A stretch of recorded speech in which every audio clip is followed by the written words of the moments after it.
Alright, I've had a couple of people ask me on building coils. I'm rather new to it myself as well.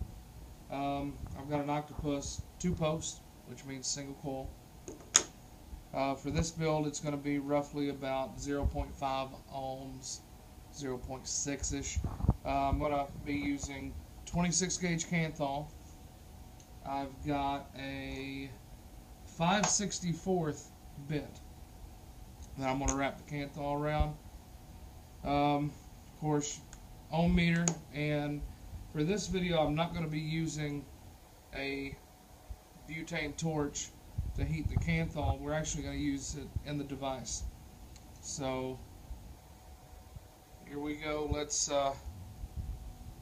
usually what I do is you hold it here to where you get the smooth shank. I usually want to leave about half an inch to an inch hanging off.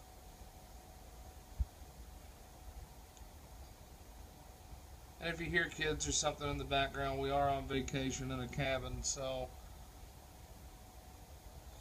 alright, so pinch it about like this, where you've got about 3/4 of an inch to an inch hanging off the back. Now you want to start pulling, and you want to make sure you get it pulled very tight. For this one, we're going to go 6 wraps. So we got 1, 2, there's 3, there's 4, 5, and there's my 6. Now, I don't know if you can see this or not. It is a little spaced. So what I'm going to do as well is I'm going to take my pliers, because the very first wrap isn't very tight. So I'm going to take my pliers, I'm just going to give it a good pull to make sure that first wrap gets as tight as the rest of them. So right here is going to be your end result. I believe that's 6. Yes, 6. Alright, so you've got one from the bottom of the bit, one from the top of the bit. The way I do it is I slide it off like this, and it doesn't take very much Canthal whatsoever. I use fingernail clippers. Clip that off. Both posts same size. What I'm doing here is I've got my 2 posts and I put it in the ohm meter as a base. So what I'm going to do, I'm going to get it through this hole here and get it through, come on now, get it through this one here as well. Now, one thing you want to do is you want to make sure that it doesn't touch whatsoever, as far as you don't want it to touch the bottom. Let me see if I can get a light here somewhere. No, I can't. Okay.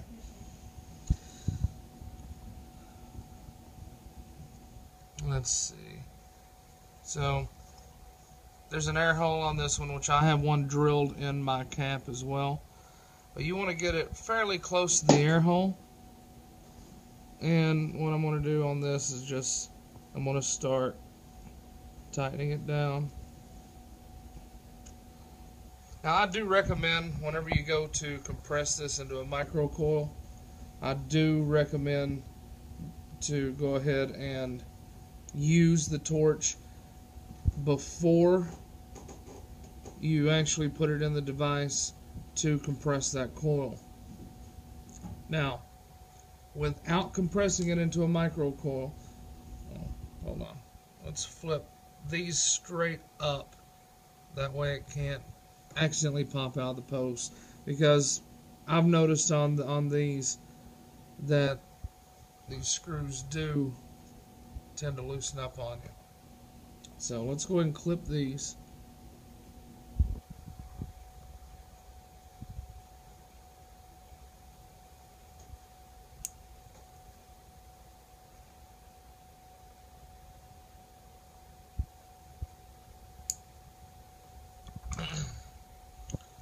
just going to push those up. Alright, let's go ahead and check ohms on what we've got before we turn it into the microcoil. Ooh, this one's 0.8. Yeah. Alright. Now, the way to compress into a microcoil, it's not as low as I wanted. I probably didn't get my wraps as tight as I needed it to be.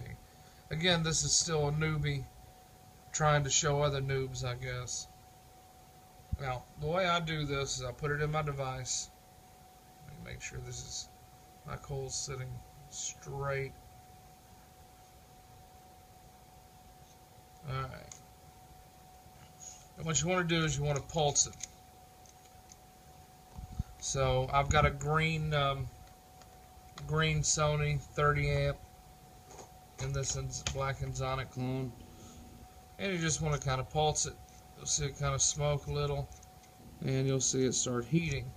Now what I'm going to do is, now once it's already heated once, I've got my handy dandy Gerber pliers. I'm going to hold it, I'm going to heat it, and then let off the button. Do not touch the button while you're trying to compress your coil down. While it's still red, just kind of gently give it a squeeze. You gotta be gentle with it, because if you're not gentle, you'll destroy the coil. And again, I really wish I had some 24 gauge, but I am out of 24 gauge Kanthal. Now, I don't know if you can see this, but here's going to be the final product. Let me straighten that coil up one last time. Right there. There's going to be the final product. Then we're going to wick it with some organic cotton, and then we'll see how it vapes real quick. So that won't take long at all. Tasty. Alright, let's wick it. I've already got a piece pinched off of organic cotton. Basically, you just take cotton ball. Here, I'll just do it. Organic cotton ball. Just kind of unroll it. It'll just kind of come apart here in pieces. I generally just pinch me off a little piece.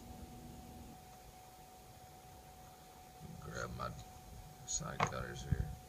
And then you just want to start twisting.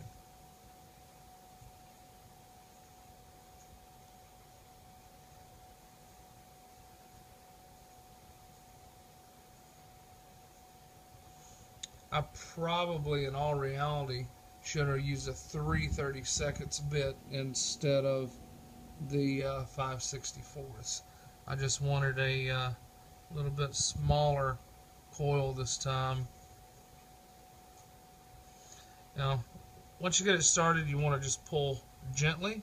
You don't want to, as you see it bunch or whatnot, you really don't want to leave, or you don't want to put any pressure on that coil. So, here's going to be the end product. Kind of looks like it's got a mustache. So you just want to go about right here with your clippers and just clip that off. Just little pieces here. Come on. And then I make sure I keep it good and trim. Then you want to go here and do the same, which I usually cut this side a tad bit closer to the coil. Okay, so here's a product. Real quick, I need to get me some juice out, but let's check the ohms now that it's microcoiled and now that it's also wicked. See, once you microcoil it dropped it down to 5.73 ohms. So this right here is a 0.5 ohm single coil build. Let me grab out of my kit here some juice, and for all intents and purposes on this one, I'm going to be using tasty troll. Nom nom. Makes me feel like the Cookie Monster. Let me put this here in the back end my Sonic. Tighten it down for that center 510. Better snag a drip tip out of my case. I need a drip tip.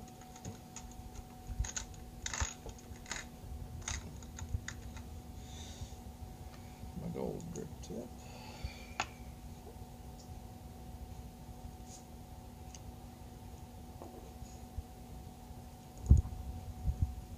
And then just saturate your cotton.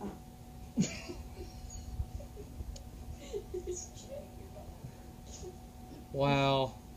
My wife's helping me video this, and she's holding the camera, well, which is my cell phone. And I do believe somebody sharded. So I'm going to hurry and finish this video up. So let's saturate the cotton real well.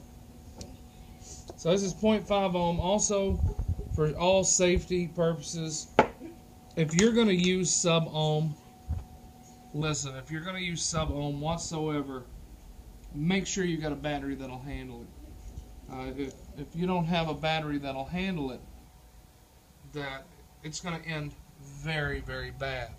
So I'm going to take my air hole that I drilled in the side of this. I'm going to line it up with my coil, and let's have a toot.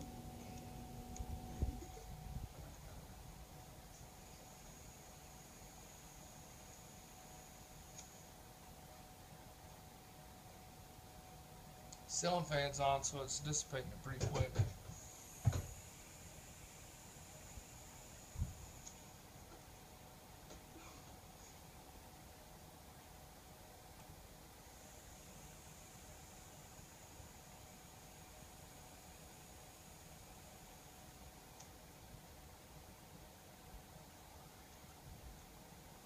But that's it. I mean, it's a good vape. It tastes nice. Throws out plenty of cloud. And anyway, someone had asked for it. There it is. See you later.